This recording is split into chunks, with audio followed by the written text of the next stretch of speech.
오늘 우리에게 주시는 하나님의 말씀은 요한계시록 21장 1절부터 22장 5절 말씀입니다. 봉독은 21장 1절로 7절, 22장 1절로 5절까지만 봉독하도록 하겠습니다. 나는 새 하늘과 새 땅을 보았습니다. 이전의 하늘과 이전의 땅이 사라지고 바다도 없어졌습니다. 나는 또 거룩한 도성 새 예루살렘이 남편을 위하여 단장한 신부와 같이 차리고 하나님께로부터 하늘에서 내려오는 것을 보았습니다. 그때 나는 보좌에서 큰 음성이 울려나오는 것을 들었습니다. 보아라, 하나님의 집이 사람들 가운데 있다. 하나님이 그들과 함께 계실 것이요, 그들은 하나님의 백성이 될 것이다. 하나님이 친히 그들과 함께 계시고 그들의 눈에서 모든 눈물을 닦아주실 것이니 다시는 죽음이 없고 슬픔도 울부짖음도 고통도 없을 것이다. 이전 것들이 다 사라져버렸기 때문이다. 그때 보좌에 앉으신 분이 말씀하셨습니다. 보아라, 내가 모든 것을 새롭게 한다. 또 말씀하셨습니다. 기록하여라. 이 말은 신실하고 참되다. 또 나에게 말씀하셨습니다. 다 이루었다. 나는 알파며 오메가, 곧 처음이며 마지막이다. 목마른 사람에게는 내가 생명수 샘물을 거저 마시게 하겠다. 이기는 사람은 이것들을 상속받을 것이다. 나는 그의 하나님이 되고 그는 내 자녀가 될 것이다. 천사는 또 수정과 같이 빛나는 생명수의 강을 내게 보여주었습니다. 그 강은 하나님의 보좌와 어린 양의 보좌로부터 흘러나와서 도시의 넓은 거리 한가운데를 흘렀습니다. 강 양쪽에는 12종류의 열매를 맺는 생명나무가 있어서 달마다 열매를 내고 그 나뭇잎은 민족들을 치료하는 데 쓰입니다. 다시 저주를 받을 일이라고는 아무것도 그 도성에 없을 것입니다. 하나님과 어린 양의 보좌가 도성 안에 있고 그의 종들이 그를 예배하며 하나님의 얼굴을 뵐 것입니다. 그들의 이마에는 그의 이름이 적혀 있고 다시는 밤이 없고 등불이나 햇빛이 필요 없습니다. 그것은 주 하나님께서 그들을 비추시기 때문입니다. 그들은 영원 무궁하도록 다스릴 것입니다. 자, 오늘은 요한계시록 21장 말씀을 나누겠는데 이제는 요한계시록 거의 끝에 왔습니다. 다음 주 한 주가 더 남았는데 요한계시록 22장도 아주 귀한 은혜가 있는 장, 요한계시록 전체의 마무리인 아주 소중한 장이지만 요한계시록의 절정은 이 요한계시록 21장에 있습니다. 새 하늘과 새 땅이 등장하고 새 예루살렘이 하늘에서부터 내려옵니다. 우리가 늘 흔히 말하는 천국, 하나님의 나라가 임하는 장면입니다. 이 설교를 해야 되는 제 마음이 상당히 부담스러웠습니다. 천국에 대해서 30분 동안 제가 어떻게 그 영광과 은혜를 다 전할 수 있겠습니까? 그래서 이런 생각도 했습니다. 하나님, 제가 30분 설교하지 말고 성령께서 우리 교우들을 한 1분만 천국에 잠깐 보고 오게 하시면 어떻겠습니까? 그러면 뭐 효과 만점이지 않겠습니까? 참 어리석다. 성령께서 책망하시는 것 같은 느낌이 들었습니다. 만약에 그렇게 하면 효과는 있겠는데 뭐 설교를 더 할 것도 없죠. 직접 보고 왔으니까. 예배 끝나고 집에 안 가실 것 같아요. 하나님 빨리 데려가요. 아까 본 거기로 그냥 지금 바로 가고 싶어요.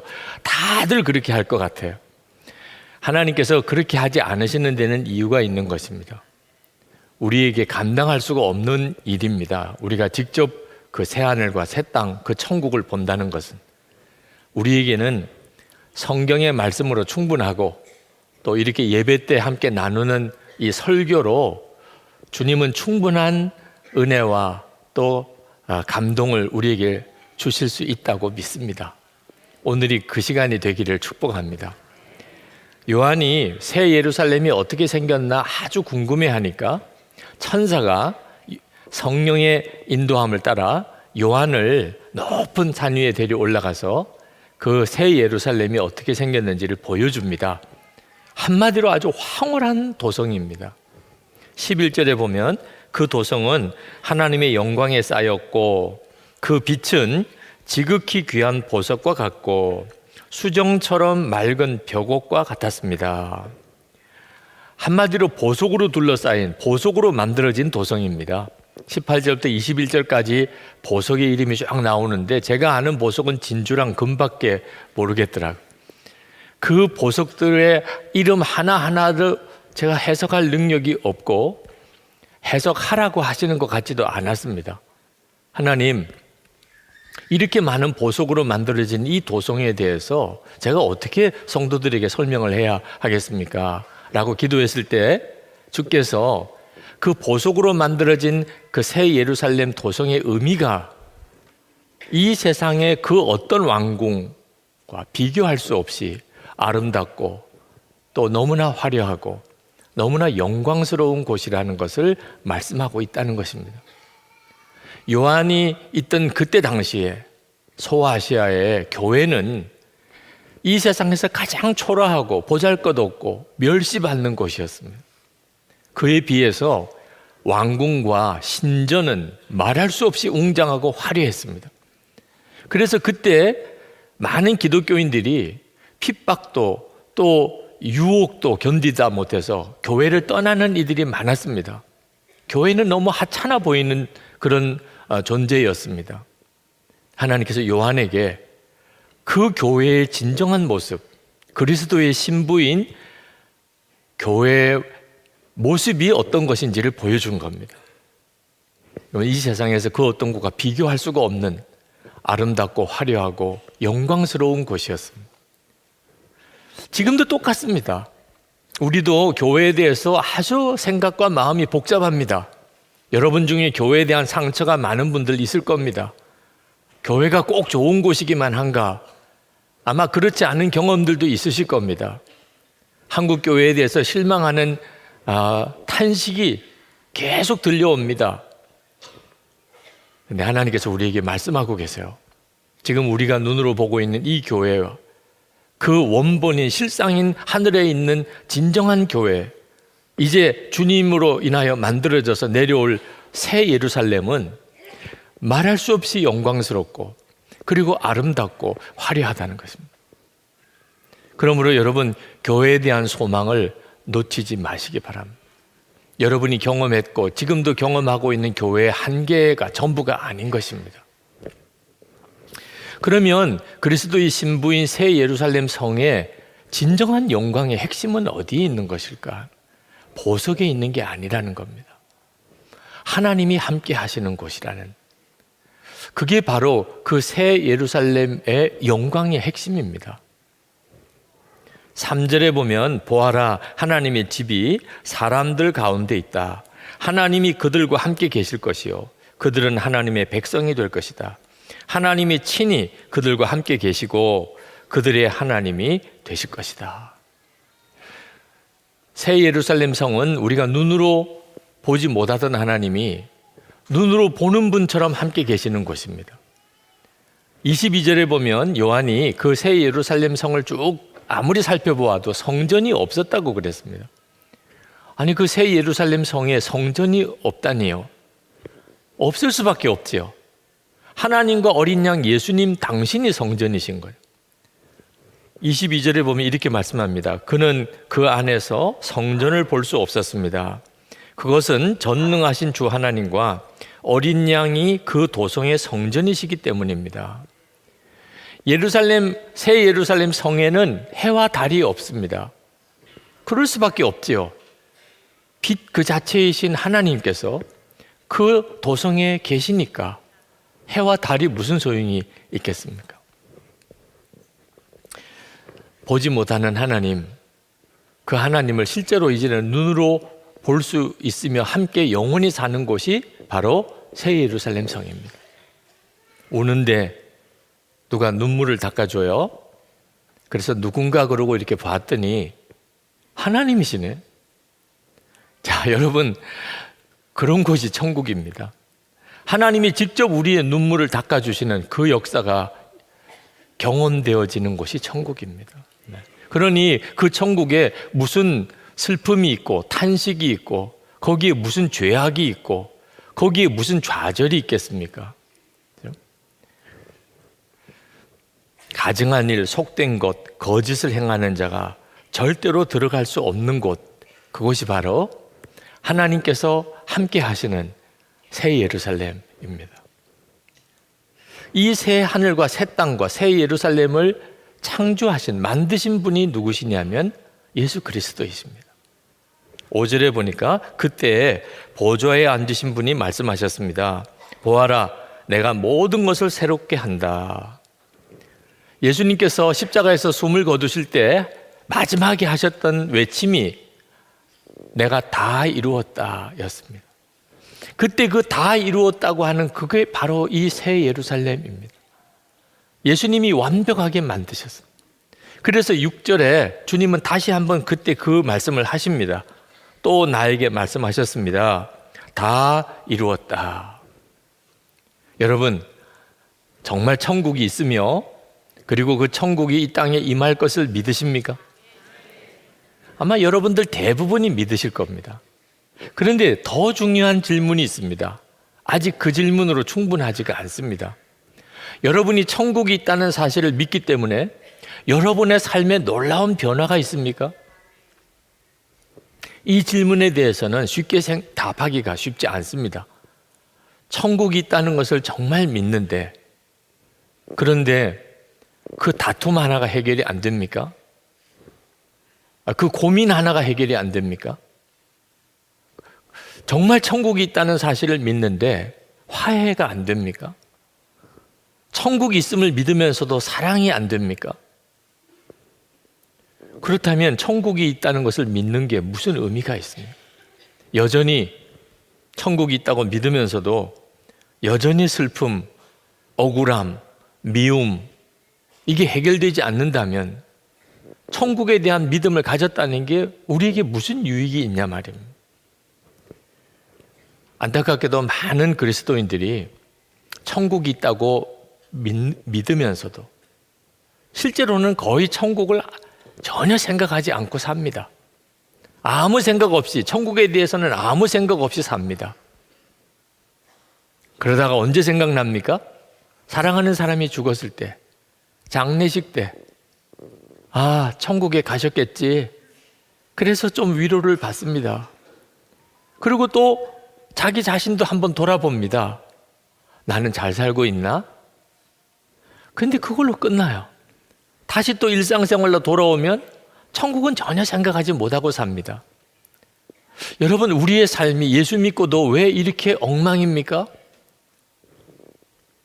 새 하늘과 새 땅에 대한 진정한 믿음이 우리에게 없기 때문에 그렇습니다.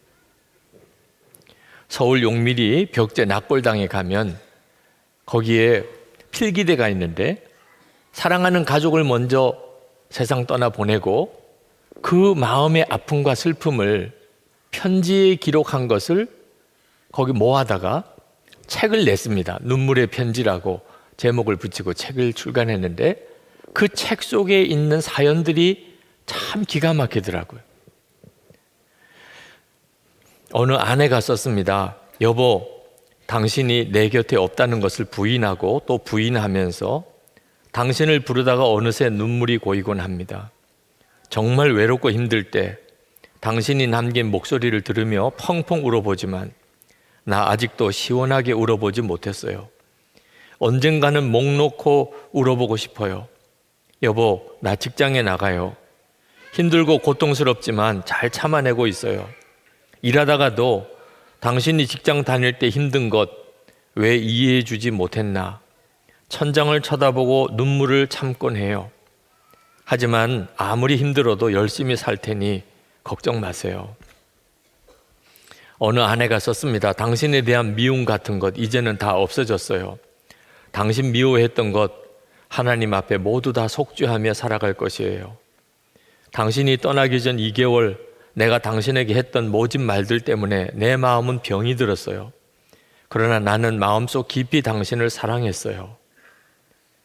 윤춘미라는 아내가 썼습니다. 천국에서 당신 볼 날이 빨리 왔으면 좋겠어요.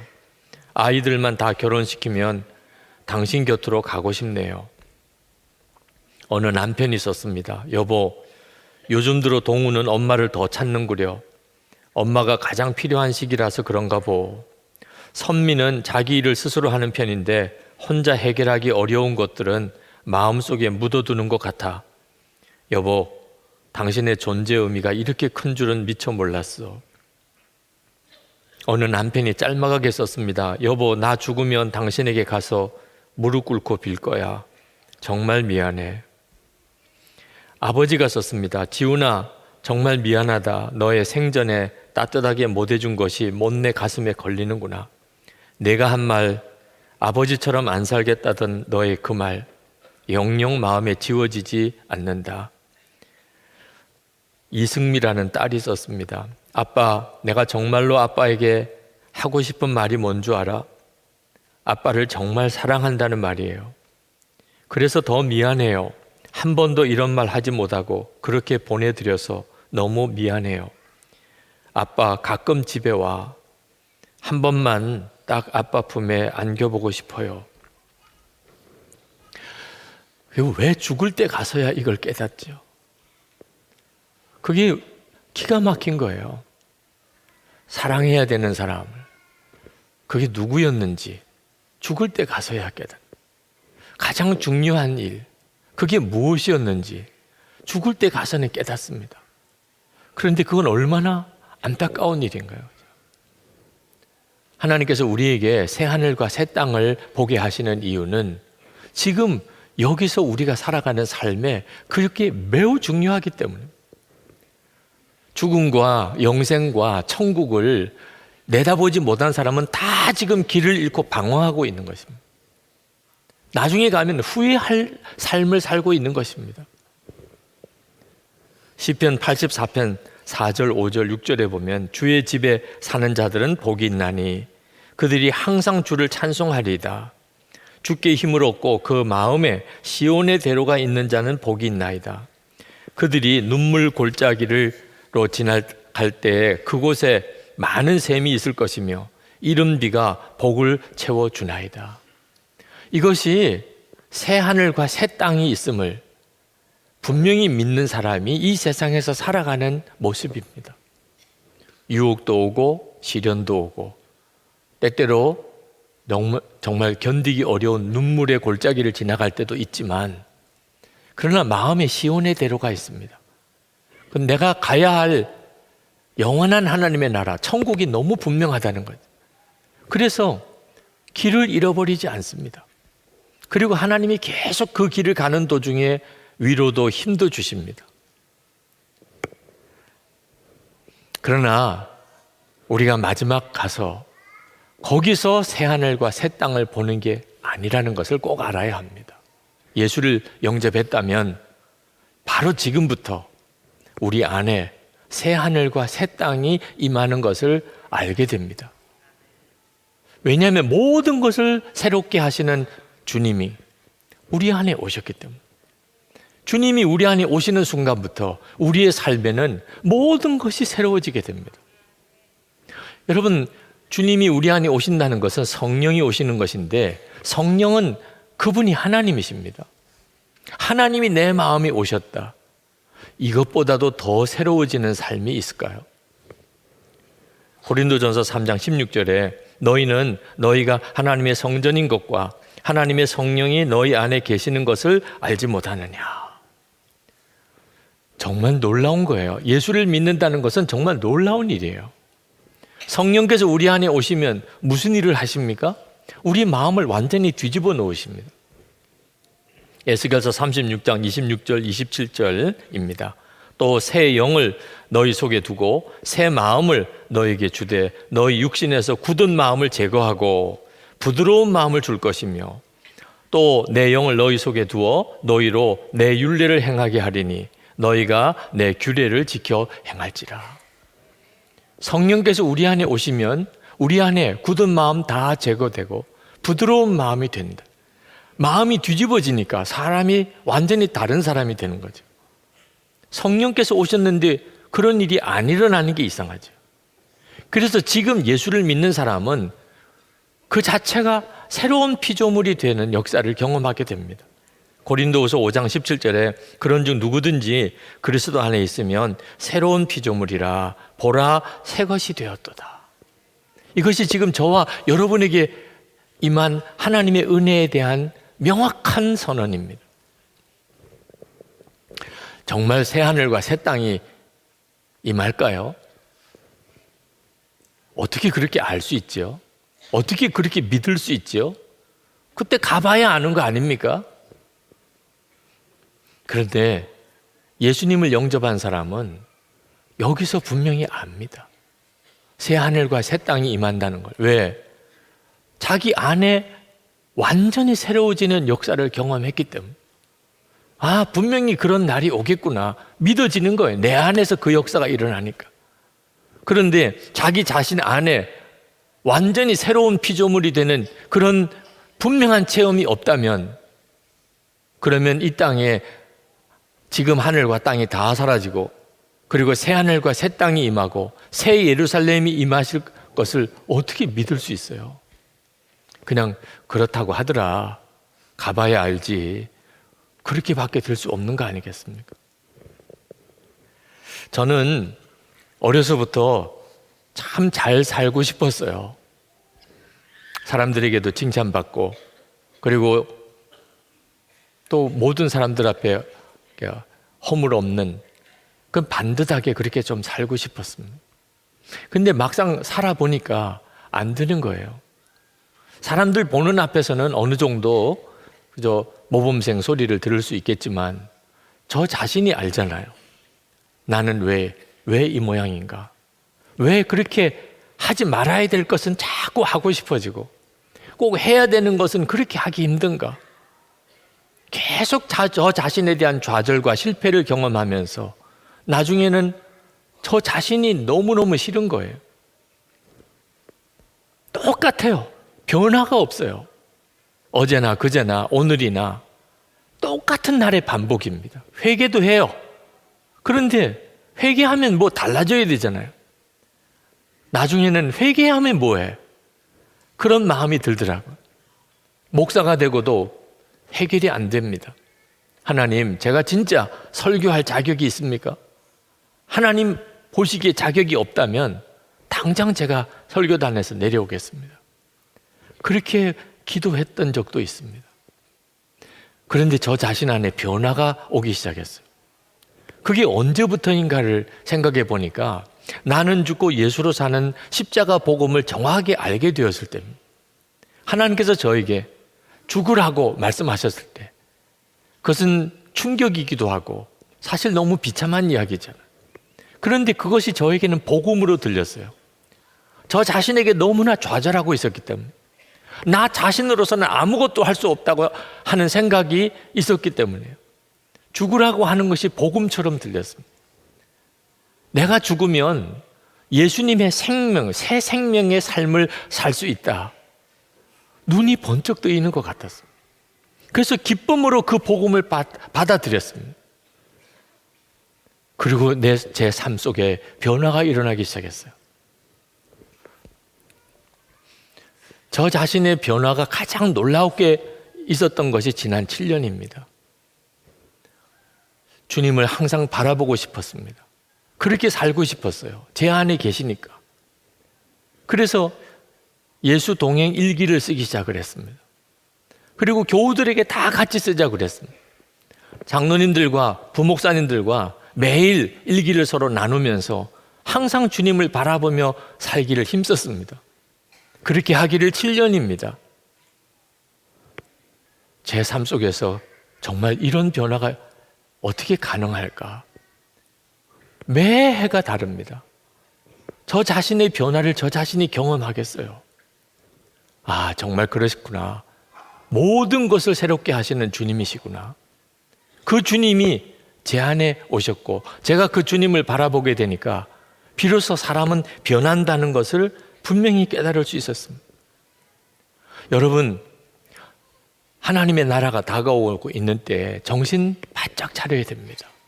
캐나다 토론토의 피플스 처치의 담임 목사였던 O.J. 스미스라고 하는 목사님 계신데, 그 목사님이 하나님 나라에 대한 엄숙하고도 두려운 5가지 사실에 대한 제목으로 설교를 한 적이 있습니다. 도대체 무엇이 하나님의 나라에 대해서 그렇게 두렵고도 엄숙한 사실일까요? 첫 번째는 마지막 심판 때에 모든 사람들이 다 구원받는 게 아니라는 것. 두 번째, 대부분의 사람들은 멸망할 것이라는 것입니다. 세 번째, 구원받을 거라고 여겼던 사람들 중에 멸망당할 사람이 많을 것이라는 사실입니다. 네 번째, 죽은 뒤에는 구원받을 기회가 다시 없다는 사실입니다. 다섯 번째, 지금 어떤 이에게는 이것이 마지막 기회라는 사실입니다. 사실 엄청난 심각한 내용이죠. 여러분, 새하늘과 새 땅이 임할 때 여러분은 그곳에 있을 수 있습니까? 어떻게 알 수 있죠? 그 새하늘과 새 땅이 바로 나의 하늘과 나의 땅이라고 어떻게 고백할 수 있죠? 여러분 안에 새롭게 하시는 우리 주님의 역사, 그게 가장 확실한 증거예요. 주님께서 내 인생을 바꾸셨어요. 예수님께서 나를 새롭게 하고 계세요. 내 삶이 날마다 새로워지고 있어요. 이보다도 더 확실한 증거가 있겠습니까? 혹시 여러분, 요즘에 여러분의 마음의 상태가 너무 메마르고 너무 딱딱하게 굳어지고 말하는 거나 행동하는 것이 너무 거칠고 주변 사람들과의 관계가 너무 깨어지고 그저 세상이 보여주는 대로 들려주는 대로 그렇게 휩쓸려 그렇게 살고 있지는 않습니까? 여러분, 이것이 얼마나 두려운 것인가를 알아야 합니다. 우리는 마지막 날 가서야 새하늘과 새 땅을 보는 것이 아닙니다. 지금 우리 안에 오신 예수님을 통해서 우리는 날마다 새하늘과 새 땅을 경험하게 됩니다. 오늘도 여러분 교회에 오셔서 예배 드릴 때 주님은 여러분을 새롭게 하십니다.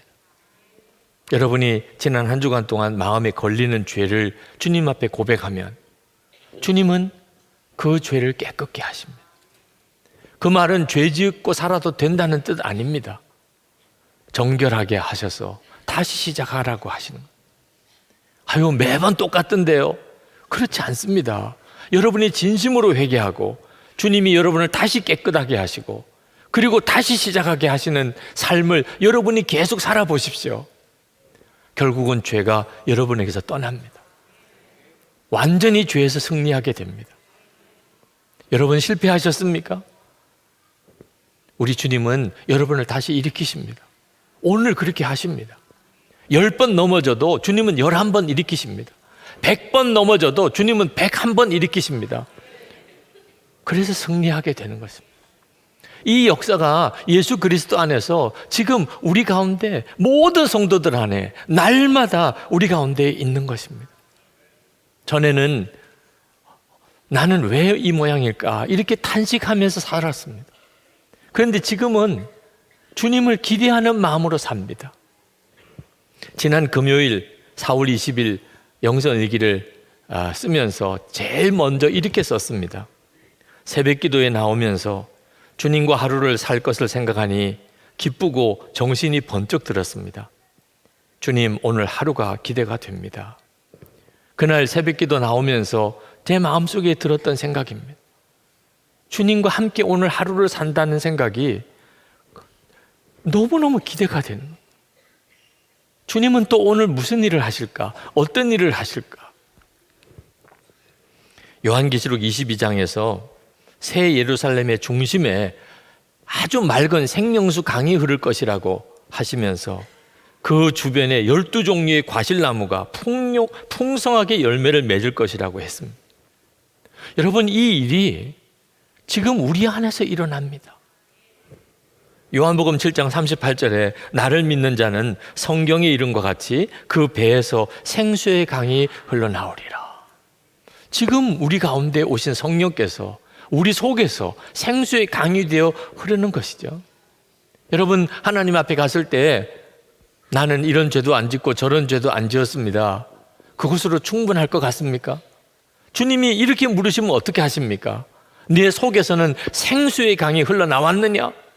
가정에서, 일터에서, 너 주변에 있는 사람들에게 너 속에서는 생수의 강이 흘러나왔느냐? 죄는 뭘 하지 말아야 될 것을 하지 않는 것도 우리에겐 중요한 문제이죠. 그러나 꼭 있어야 하는 것, 없는 것도 심각한 문제입니다. 그 일을 우리가 어떻게 하지요? 우리 안에 오신 주님이세요. 생수의 강은 예수님 그분을 말씀하는 것입니다. 요한계시록은 그저 우리에게 마지막 날 되어질 일에 대한 정보를 우리에게 알려주기 위해서 쓴 책이 아닙니다. 우리가 예수님의 신부라는 사실을 분명하게 확인시켜 주시고, 그리고 신랑 되시는 예수님을 바라보면서 살도록 신부 준비를 시키는 책입니다. 저는 요한계시록 설교를 이제 마무리하는 시점에 요한계시록 설교가 저를 얼마나 변화시켰는가에 대해서 하나님 앞에 정말 뜨겁게 눈물로 감사했습니다. 전에 요한계시록을 읽었을 때 받았던 은혜하고 비교가 안 돼요. 설교하느라고 말씀을 몇 번씩 묵상하고 또 묵상하면서 주님과 하나님의 나라의 영광이 비교할 수 없이 눈에 열렸습니다. 그것은 저 자신의 생각과 마음과 삶을 완전히 바꾸는 것이었습니다. 여러분, 아직도 새하늘과 새 땅이 막연하신 분이 있으실 겁니다. 듣기는 듣지만 마음에 아직까지 와닿지 않는 분이 있으실 거예요. 꼭 기도하시기 바랍니다. 이건 성령께서만 눈을 열어주실 수 있는 일이기 때문에. 주님, 제가 아직도 새하늘과 새 땅이 너무 막연합니다. 천국 하나님의 나라, 저에게 있어서는 아직 실제가 못 됩니다. 그러나 주님, 제 눈을 열어주십시오. 제가 이제는 눈뜨기를 원합니다. 그저 성경을 읽고 말씀만 듣는 데서 그치지 않고 저도 나를 변화시켜 주시는 주님, 그 주님을 분명히 체험하고 그리고 새하늘과 새 땅을 바라보고 살기를 원합니다. 기도하시면 반드시 응답받습니다. 아니, 이보다도 더 응답해 주실 기도가 어디 있습니까? 이제 우리 같이 하나님께 기도합시다. 하나님, 제게 새하늘과 새 땅을 보는 눈을 열어주십시오. 그저 들어본 적이 있는 말씀이 되지 말고 영안이 열려서 새하늘과 새 땅을 바라보며 지금 내 삶의 현실 속에 나를 무너뜨리고 좌절시키고 슬픔과 탄식으로 나를 이끌어가는 모든 상황에서 주님 기쁨과 감사가 회복되게 해 주옵소서. 시온의 대로가 활짝 열려지는 삶을 살게 해 주옵소서. 내 주변에 있는 모든 사람들에게 생명수의 강이 흘러넘치는 그런 삶을 살게 해 주옵소서. 우리 다 같이 기도하겠습니다. 은혜와